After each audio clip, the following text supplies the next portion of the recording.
আজকে চলে এলাম মাথা দিয়ে বাঁধাকপি ঘন্ট করতে, মানে কাতলা মাছের মাথা দিয়ে।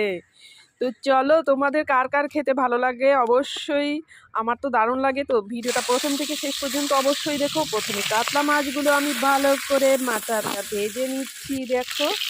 আর এই দেখো, উল্টে পাল্টে এই টপি ভালো করে ভাজছি। তো দেখো, মাথাগুলো এখন লাল লাল করে ভেজে নিয়ে তুলে নিচ্ছি।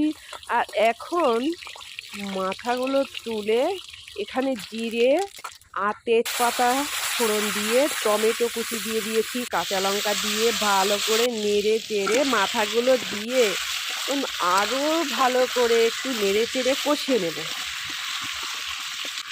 তো চলো এখন বাঁধাকপিগুলো দিয়ে দিই। তো বাঁধাকপিগুলো দিয়ে লবণ হলুদ দিয়ে ঢাকা দিয়ে দিয়েছি। আর এখন নামানোর সময় আমি আতপ চালের গুঁড়ো জলে গুলে দিয়ে এখন নামিয়ে নিচ্ছি। তো আজকের বাঁধাকপি কাতলা মাছের মাথা দিয়ে ঘন্ট খেতে দারুণ লেগেছে, দারুণ। তোমাদের কার কার ভালো লাগে অবশ্যই কমেন্ট করে জানিও, আর ভিডিওটাকে লাইক কমেন্ট করে দিও।